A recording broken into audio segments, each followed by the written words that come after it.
All right. So let's go ahead and erase the board if you wouldn't mind, Sierra. And so today we're going to talk about something again called financial freedom. That's what this is about today, is how to achieve financial freedom. And I'll start with this and tell you a little bit about my story. I'll cover my story a lot deeper. But I went from basically making like $3.50 an hour when I was 16 years old. And when I first started looking at, when I was 18 years old, of what it would truly take to make $1,000 a day, and I was able to achieve that and a lot more. I'll cover that here in a bit. But I want you to write something down below the financial freedom. And that is something I want you to write down, and I want you to remember in every area of your life, whether it be your mind, your body, whether it be your finances, all right, whether it be your investments. Write this down on a piece of paper. Write this down if you're not driving in your car. Remember this topic or this theme through this whole thing, and that is complexity is the enemy of execution. Again, complexity is the enemy of execution. Don't forget that. Complexity is the enemy of execution. When I was in my 20s, I would try figuring out from the most successful people out there these formulas for success. And I would create all these crazy things of what I had to do and follow through with. And what I learned is that's not wisdom. It's not wise to get complex when it's complex.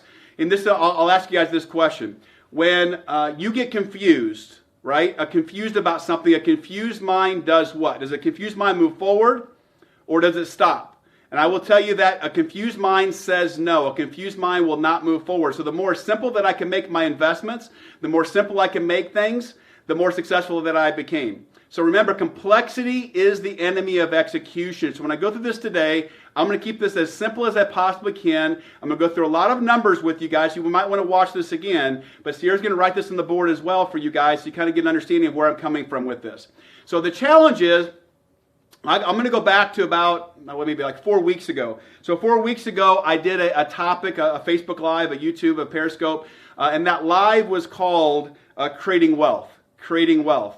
And I had some of you guys inbox me and say, hey, I'm a waitress, I'm a school teacher, I've got a job, I make this much per hour, and you're talking about if I truly want to create wealth, I've got to amass $10 million, right? $10 million. I don't know if you guys realize this or not. Go ahead and look at Forbes magazine last year in 2018, put an article out there. It cost you guys an average of $500,000 to raise your child from birth to through college. $500,000. You got 2 kids, that's $1 million right there, right? If you get sued, you're going to lose $1 million or $2 million. You've got to have the ability to withstand everything and create a legacy. Because what this is about, it's not just about you. When I'm going to ask you this question, I'm not talking about your life insurance, right? Of your family getting paid when you die. Is what legacy have you created for your family? So what I wanted is I didn't want to create just a legacy for me and my family. It's like if something happens to me, that it goes on and on and on. I have the ability that even if I stopped right now and if I died today, my kids, my grandkids, and their grandkids would have the ability to have choices with their life. And that is what I believe is financial freedom, is having choices. But I did this live broadcast. I had some of you guys coming and inboxing me, sending me messages. Hey, I'm just a waitress. I'm a school teacher. I make this much money. I'm somebody who, works at a factory and I make this much money. And how do you talk about making $350,000 a year in order to make this thing happen? And you're like, how could that possibly be? How can I make that happen? I'm going to show you today that if you keep things simple, and the first thing is the mindset. You keep things simple, you can achieve those things. So let's talk a bit about financial freedom. And so go ahead and write down, if you want, on this side over here, put $1,000 a day. So $1,000 a day. What $1,000 a day equals, again, is $365,000 in a year. $365,000 in a year. Now, depending on where you live, if it's New York, if it's California, other place, you're going to have either less amount you're going to take home, or if you live in other states like Florida, etc. Tennessee now is a 0 personal income tax. So if you live in, depending what state you're in, you're going to walk away with this $365,000 a year. You're going to walk away with about $140,000 to $180,000. Okay, so you're going to walk away, depending what state you're going to live in. So this is a lot of money. This puts you in the top 1% in the world. But in the scheme of things, it really isn't a lot of money. It really isn't. I'm going to cover this for you guys who think I can't accomplish that. I want you to open your minds today, just today only. Open your minds and say, is this possible? I'm going to show you how it is possible and how you can do it. And that's the first step, is to say that this is possible. This is possible. So let's talk about, back up a little bit. So Did anybody get the nationality right? Cameron did. Cameron got both. No wonder you guys were in the bathroom so long that time at the bar. That's what Cameron, wow. You got it fast, too. So Cameron picked, you won her nationality. The second question is, what is her age? How old is Sierra? And whoever nails that, the first person to nail her age wins the another book, okay? We're going to make this all about Sierra today for the winning. All right, so the average household, what does the average household make? Let's start with the baseline here. The average household in 2018 made just around $60,000. So go ahead and put, if you wouldn't mind, below there, put, Average household? yep, average household, $60,000. It was actually $58,000 and change. We're going to call it 60 to keep easy math. And so what that equates out to, counting inflation, counting regular, not counting you investing that money whatsoever, right? It's not counting you investing it. It's just that money sitting there, and then you keeping up with minimum wage over the next 40 years. So your working career, which believe it or not, the working career now is about 45 years to 50 years for most people, but let's say it's 40 years. That means you're going to make $1.5 million anyway. So put down $1.5 million. So $1.5 million is how much you're going to make if you're an average household in the U.S. $1.5 million. So you're already going to become somebody who's worth over $1 million. But the question is, what are you going to have? So I want you to write something else down that is so important that I had to learn, and that's called compressing time. I had to learn a way to compress time so that $1.5 million or the $5 million or the $10 million I could earn as fast as I could. Because the thing is, you have a certain, let's look at your personal, your household, right? You have so many bills that you have to pay. You have so many expenses you have to pay. And so if you drag this out over the next 40 years, most people, for example, retire dead or dead broke, right? So they don't have anything to show for it. In fact, what are the stats here? I actually put these down, which is kind of interesting. So first of all, 76% of Americans live paycheck to paycheck. 1/3 of Americans don't have any money in their savings. So 1/3 of Americans have $0 in savings, and 2/3 of seniors don't have enough money to live through their retirement. So 75% of seniors don't have enough money to live through their retirement. That's crazy, right?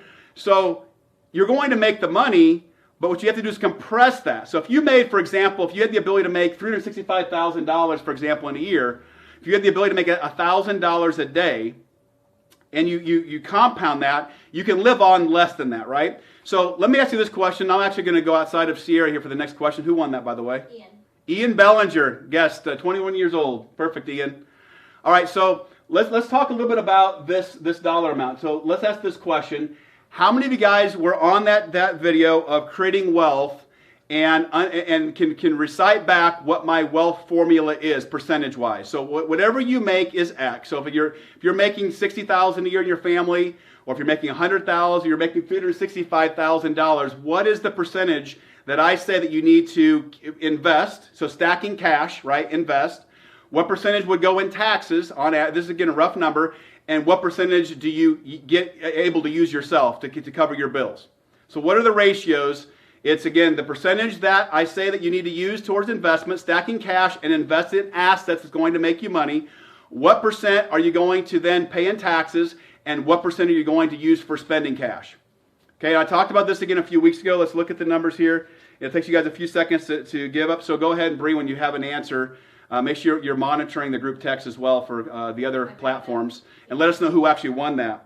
But when I went through these numbers to say, hey, you make, let's say, $60,000 a year, some of you guys are saying, well, I can't live on that. I can't live on that if I'm investing this percentage, pay this much in taxes, and live off of it. But this is a number that every single one of you, if you got to that point of $1,000 a day, you can make enough money to survive. Let me get this right yet? No, not yet. Ignore that. Keep going. All right, I'm going to cover it. And if one of you guys types it in faster, I'm very impatient if you guys haven't noticed. You're also ahead of them. Yeah, I'm ahead of you by 40 seconds, but you guys are smarter than that. Well, Cameron Pick wins again. There you go. All right, Cameron listens to me. Cameron's actually paying attention. 40%. So whatever you make. Now this again is not just me. This is me looking at the most successful people out there, including Warren Buffett and others. In fact, Warren Buffett was 50%. But 40%, 40% of everything you make, you need to stack that cash and invest that cash when you have money. And it's got to be in simple. Remember, complexity is the enemy of execution. The investment side of it needs to be invested into places that are simple and that you know you're going to have return, which would, in my opinion, the two best places I like to invest money is in real estate, number one, and in other asset class investments where there's some certain return like life settlements. So my two favorite. But invest in things that you know what you've got coming back out of it, not a lot of risk there. So 40% you invest, 40% roughly you're going to go in taxes, and that leaves you with 20%. So what is that 20%? So what's 20% of $365,000?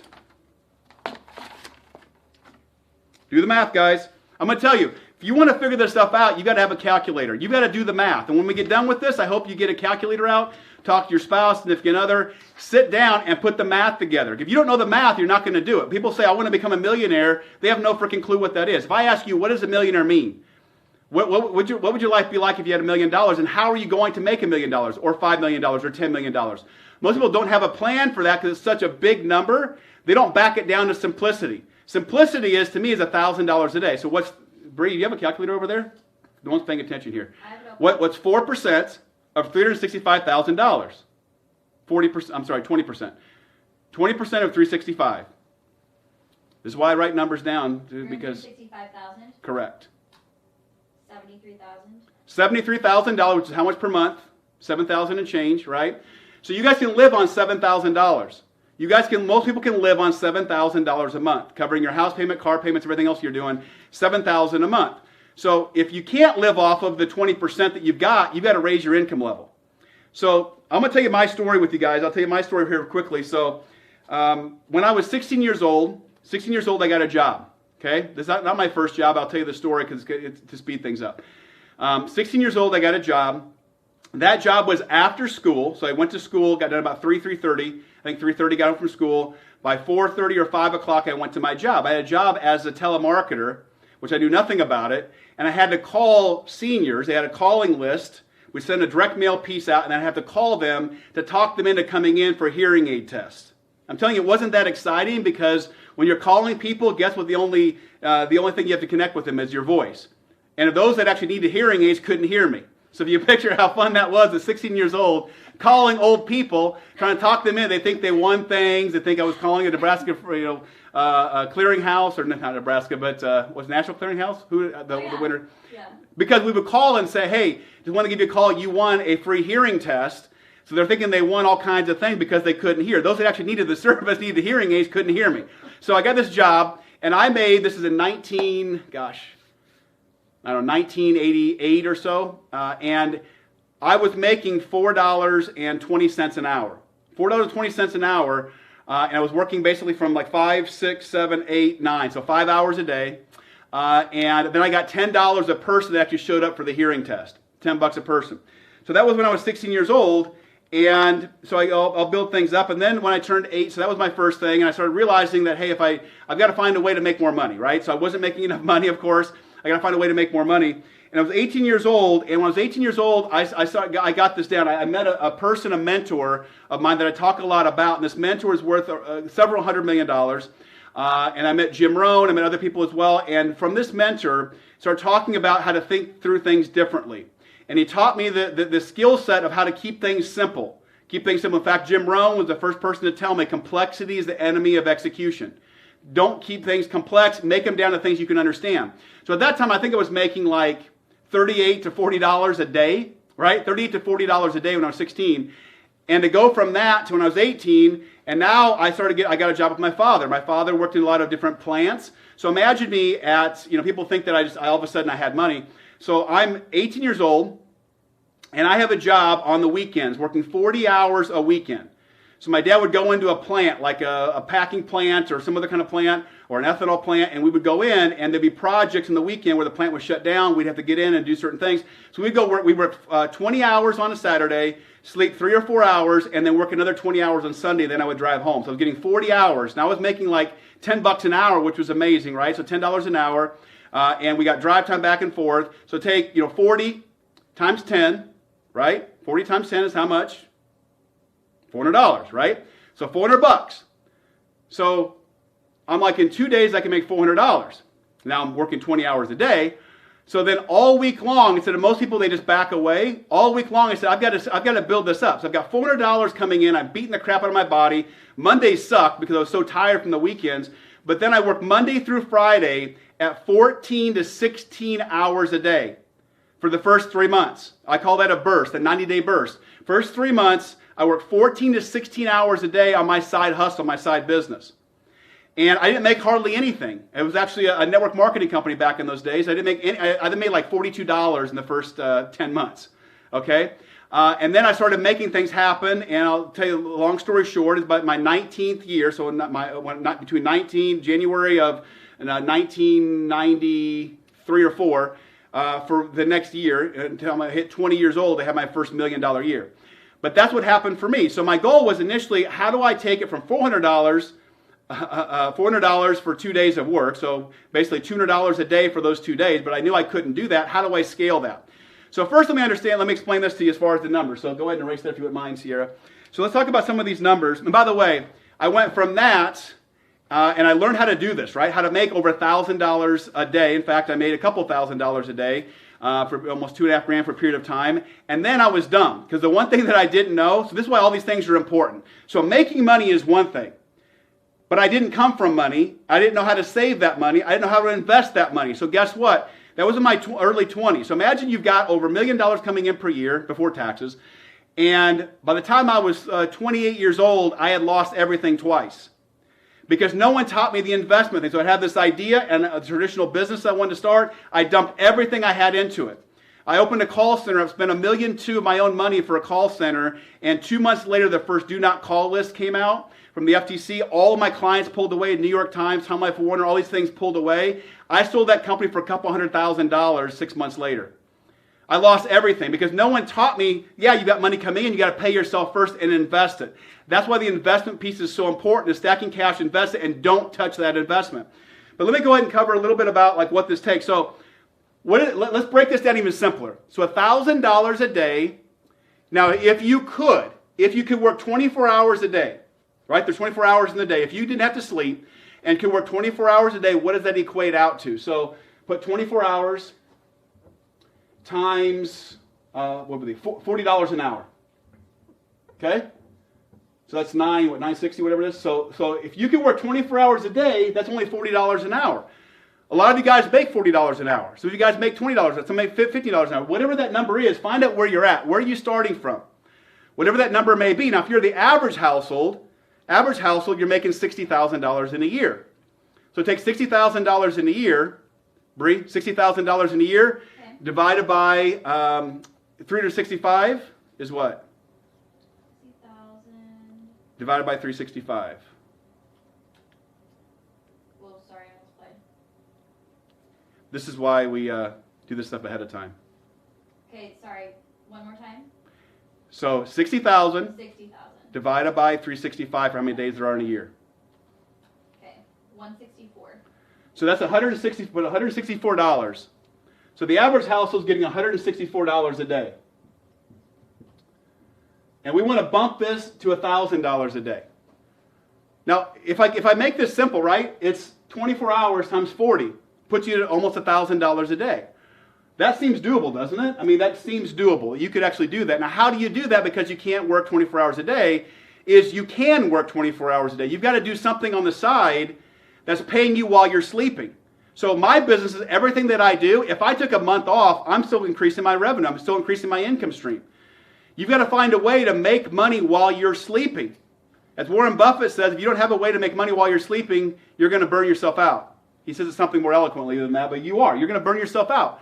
So find a way to make money while you're sleeping. A side hustle, we talked about last week, these different side hustles. And the side hustles could be what I covered last week. We'll cover that in a bit, the flows on the next page so I don't confuse the hell out of Sierra. So this is something that we see as doable. So if you can't do that, so if you say, I can't do 24 hours, could you do half of that? So put 12 hours, Sierra.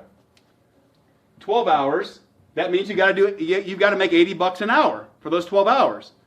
Is that doable? Now, your job may not be that. Your job may not be that. But let's say, for example, whatever your side hustle is, right? You've got a pen. If you can sell this pen for $40, right? So if I have this pen that I create, Or I have, for example, one of our water containers. Those water containers cost us $10 to produce, and we sell them for almost $20, right? So if you have something you produce, let's say this, whatever it is, this pen, and this pen is $40,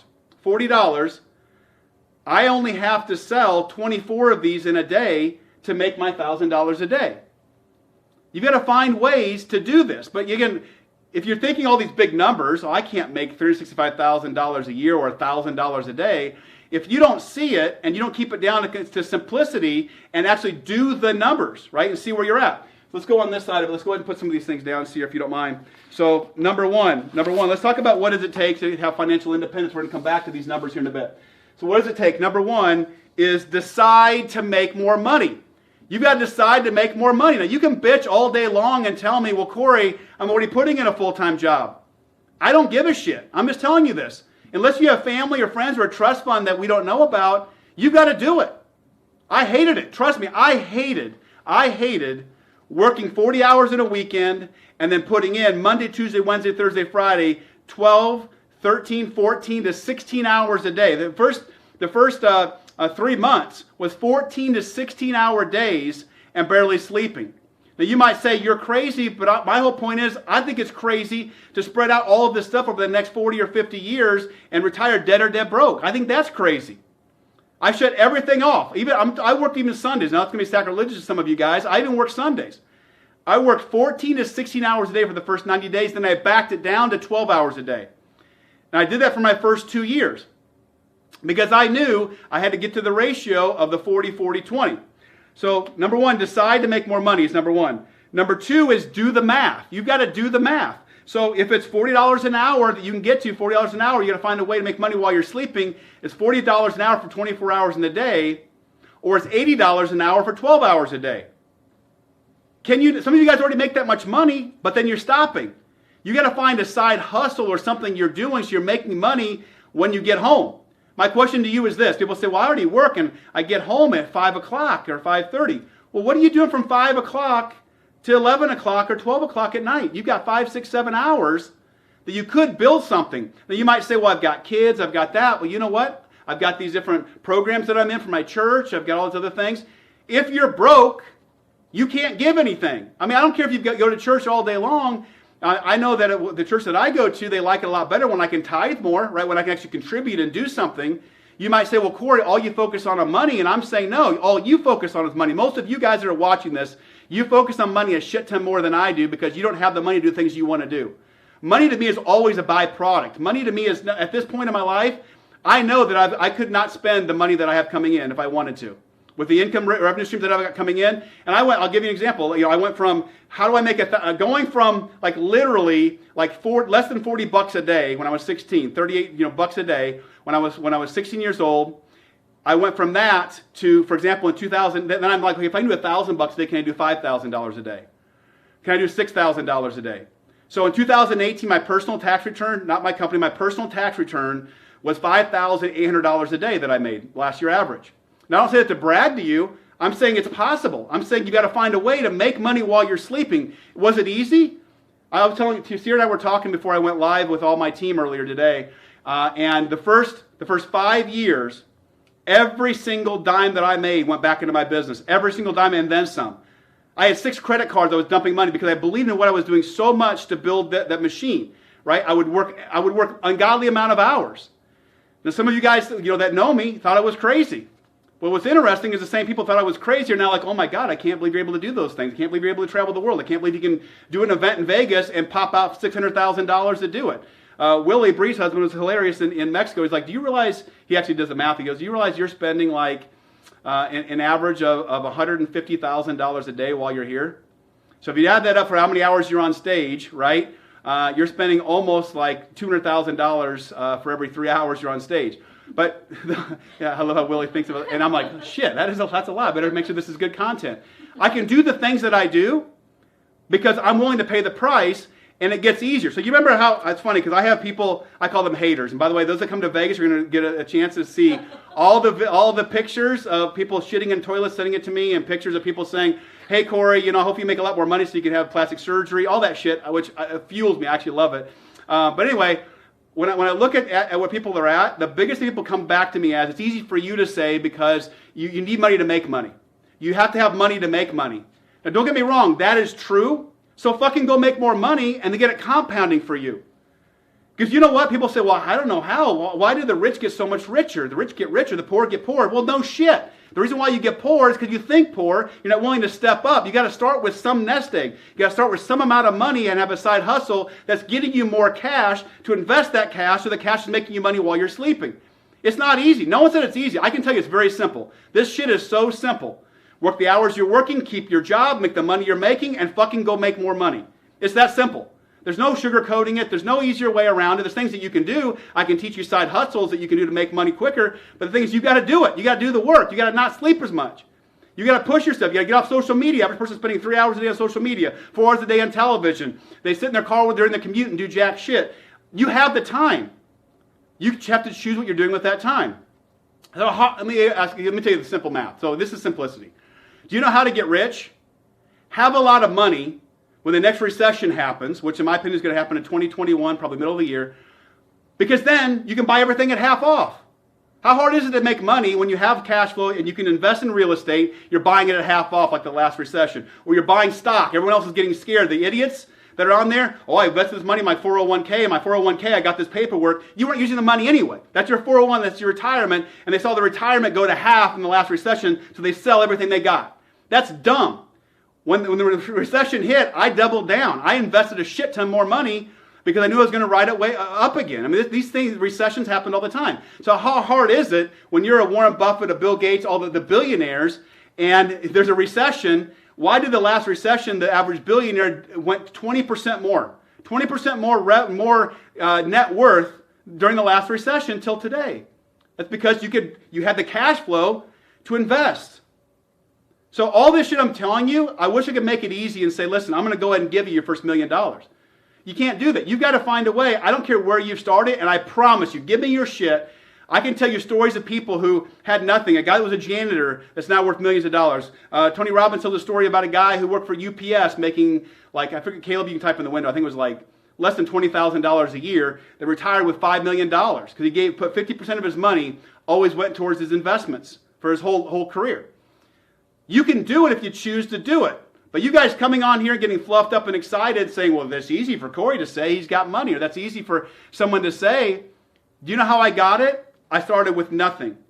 And I built from that and built from that and built from that and then went backwards again because I didn't know the investment piece of it. You've got to handle every piece of this thing I call centerline. And centerline has to do with not just the money you're making, how much you're keeping and how much are you investing and not touching that investment. All right, so number 1 is decide to make more. Number 2, do the math. You got to do the math. Number 3 is find out what fits. So what fits for you? For me, it was a 24/7 thing. Like, how do I make $40 an hour, something I can see myself being able to do? How can I make $40 an hour? If you don't see yourself doing that, you're already putting in 8 hours. You got 4 more hours or 5 more hours. You put in 12 hours a day. If you're not making $40 an hour at your current job, then you got to work and make more money on your side hustle. Don't stop that. People always say, well, I want to do what you don't want to be a business owner. Don't quit your income stream, guys. Don't do it. Don't quit your income stream if you can help it. Build something on the side.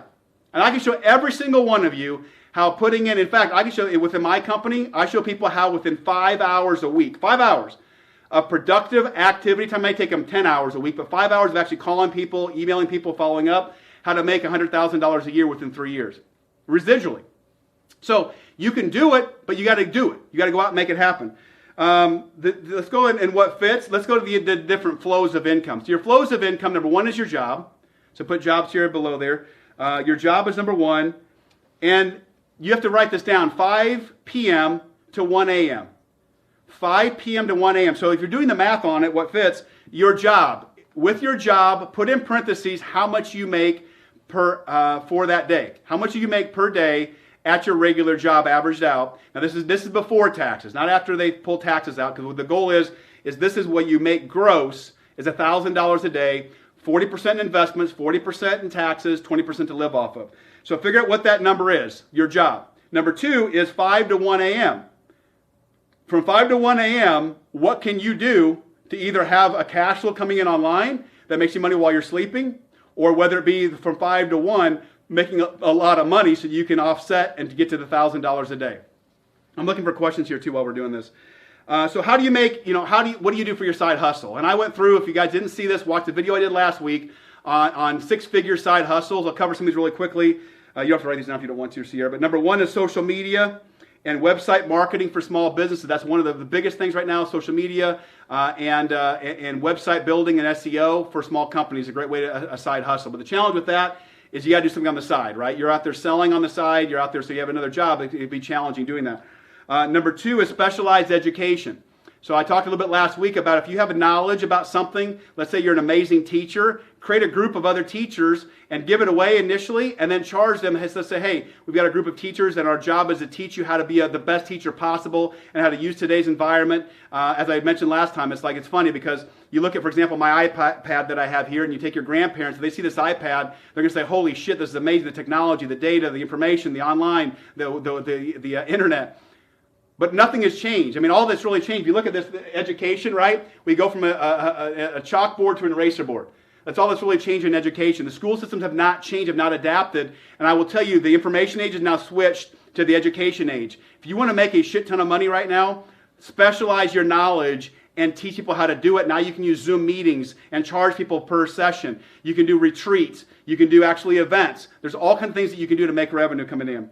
eBay, Amazon, Craigslist, Shopify, become an affiliate. One of my favorites and what I do for my company is we have all these people, hundreds of people that become affiliates. We call them independent consultants that go get in the door with big companies. So if you have a company that does sales or marketing, become an outside sales guy. Become an outside sales channel where you can do this on your side and bring in opportunities and bring in deal flow to make additional money. That's what I do with Energy Network is we find ways for people to go out and it's a high dollar amount. So you close one deal a year, you might make 30, 40, 50 or even $100 or $150,000 a year from that one opportunity, and it's residual. Well, it's a whole different side conversation. Is how not only do you make money while you're sleeping, but how do you make money residually is a whole side conversation. Become an affiliate to a company, become a side sales guy or gal where you make introductions into companies and get paid for that. MLM, I like to teach you a lot of good skill sets. You can do this on the side, but don't do MLM unless you become an expert at it. You can do Uber and Lyft. I mean, if you don't know what to do right now, go fucking make some money. The other 4 or 5 hours at night, go drive Uber and Lyft. Go drive Uber and Lyft and make additional revenue so that you can come in. Airbnb, do you have a spot in your house you can rent out? There's all kinds of ways to make more money, but doing nothing yields nothing. Sitting there and bitching about your life and where you're at is not going to make you any money. And you got to start with something. You guys know the whole thing about compounding, right? If you compound a penny over a month, would you rather have a penny compounded over a month, or would you rather have $1 million? Well, obviously it's worth millions of dollars if you compound a penny over 30 days. So you've got to start with something, no matter how small it is, and keep compounding this. So start with the discipline of 40%. Again, 40% you're investing. Stacking cash flow becomes significant to invest that money into assets. 40% you're paying Uncle Sam, and 20% you're living off of. And if you can't do that right now, raise your income stream until you can keep that same ratio.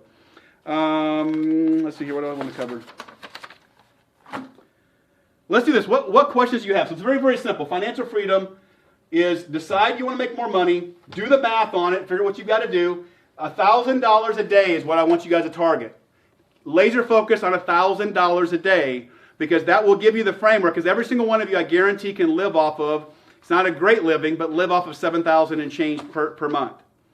If you live off $7,000 and change per month, you got to get to $365,000 in a year, which is $1,000 a day. If you're not, keep your job or do a side hustle. Find a way to take the additional time you have. And I went back, I remember saying something to you guys about your kids. You may say, well, I'm going to take some time out for my kids. The reality is the average person spends a half an hour of quality time with their kids anyway per day. Actually schedule the time. Schedule half an hour with your kids, and then do also their shit outside of it. I do most of my work, my kids are in bed. I'll break and I'll spend an hour, half an hour with my kids, each one of them independently, different nights of the week, or I'll maybe even sleep with my kids at different nights of the week so I get to spend one-on-one time with them. So structure that time you can spend with them. But I'm telling you, your kids are going to love it a lot more if you have choices and you're not always stressed about money. So you have to explain to them, hey, listen, mom or daddy's going to work a lot harder for a period of time, but if I do this, I'm going to have more time with you, right? I'm going to have more time because I'm going to have flexibility and have the ability to not have to work so hard at this regular job because now I have this income stream coming in. Because the goal is eventually that investment money you've got coming in, Don't touch your principal ever, but then investment money, once you can live off of that, now you've got choices. Now you've got freedom, because every single month, that was the best day of my life. This is back in, so as I mentioned, I blew everything a couple of times in my 20s, probably mid-30s, actually probably late 30s even, when I got to that point where my residuals coming in way offset everything else that I could bring in personally, right, on a monthly basis, because I had residuals coming in, and I had the investments coming in, bringing residual income as well. All right, so looking through questions, let's go ahead and draw some people. So again, if you didn't catch this, do it quick. Share this video and make sure that you're on to say that you're on. We're going to go ahead and give away two. Bree, go ahead and get the box with the drawing in it. We're going to give away two $1,000 prizes towards Vegas. So if you've already paid for Vegas, you get $1,000 cash when you go to Vegas. If you haven't paid for Vegas yet, then you can apply this. It'll be $1.5 grand versus $2.5 grand for Vegas. Two winners. Two winners. And then, by the way, the third winner will be drawn on Friday evening. This Friday evening, we'll draw the third winner. So we allow everyone, that's the latecomers, or the people that actually can't pull away from their job during the day to watch this live, give you guys a chance to go ahead and qualify and win. So if you're watching this not live, you're watching this archive later today, later this week, by Friday at midnight Central Time, you have to share it. Make sure this video is shared, and that'll put your name in the hat. We'll draw one prize Saturday morning, and we'll announce it on Monday, the next winner. I'm nervous. All right, let's do one more prize quick. Let's do a book. How tall is Sierra? Do you even know how tall you are? Yeah. Okay. I don't know exactly. All right, how tall is Sierra? No, I'm not asking you. I'm saying this. That's the question. Oh, if they get it right. If they get it right, so the first person to get Sierra's and Sierra, Let me see you who can the look at the first winner iPad and is. see who can win here. So. Okay, Sarah Teray. Ooh, Sarah Teray. Sarah and I used to work together years ago. In fact, I remember getting in trouble several times with Sierra and having to take me into Sierra's office to tell me. Sarah. Sierra. Sarah Teray. Sarah, are you with us? Go ahead and type in the chat window. Let us know you're with us. Hopefully you shared, Sarah. Who's the second winner? Nikki Burson. Nikki Burson. Nikki, type in the chat window. Okay, go ahead and run back there so you can see you at Facebook. Honey. We're going to see if you guys are on, and if not, we're going to go for some new winners. Anybody get your height right? Yep, Mark did. Mark Rullo? Yep. Mark cheated, though. I remember when we were dancing in Cabo, he was like lifting her up like this. I think Mark looks and see where it measured on his chest or something. Mark Rullo wins the book, so make sure we keep track of this. So Mark Rullo won the book, and Cameron cheated and got 2 books. And Ian won as well. Okay, this is worth $100. $100 today. And all you have to guess is which brand of lip gloss does Sierra have on? Oh, I know. You can't win. You know because you stole it some and on. put some on. All right. That's for $100. Kori, how do you know? I don't. She'll say if it's yes or no. And I can smell it from here. No one's going to get it. I don't think so. What I want to know if Sarah's got to be on and Nikki's got to be on, Okay. or we're going to draw some other winners. You guys are going to be Sarah's sad. on. Sarah! Woo! Can't wait to see you in Vegas, Sarah. It's $1,000. By the way, your name is still in the hat, you guys. Nikki and I so put if it you, back in. in other words, your name's back in the hat. So if you actually win, for example, the next 3 drawings for Vegas as a whole, you get another $1,000 in spending cash. I know you've got a gambling addiction anyway, Sarah. All right, so Sarah is the winner, and then Nikki. Is Nikki on? Ooh, Nikki. No one is going to get the lip gloss. Well, we're worried about Nikki now, and then we'll go to lip gloss later. I don't think that she's on. All right, pick another winner. Go and shake from there. Pick the other winner. Do it from here. Uh-huh.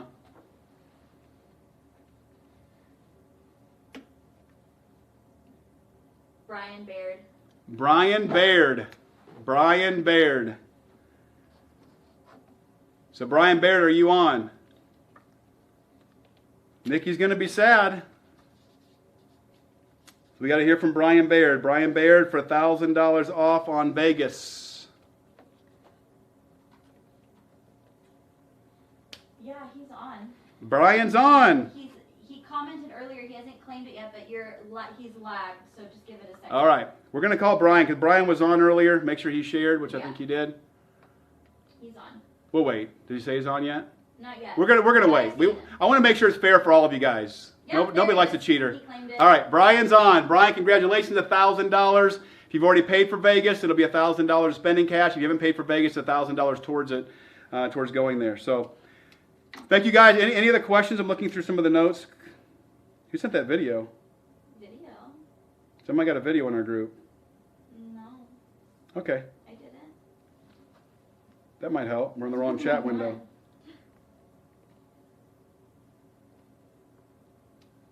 So, great question, Amanda. Amanda is asking, would you recommend getting out of debt first before investing your money? Definitely, because let me back up. It depends what debt you're in.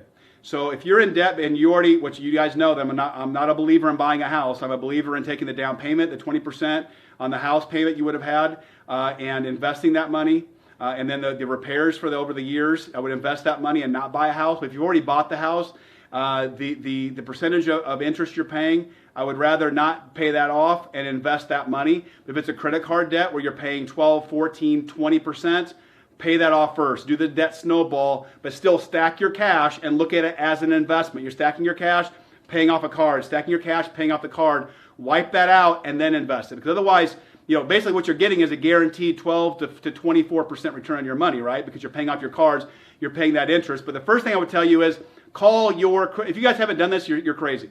Call your credit card companies if you have credit card debt. Call them and say, hey, I'm actually able to take my money that I have on your card and do a balance transfer and have zero interest for a year. I would love to keep my money with you, and I would rather not get another card, but are you willing to give me no interest for a year? Sometimes they're going to give you no interest for a year, sometimes for 6 months, and no matter what, they're going to reduce your percentage for a year.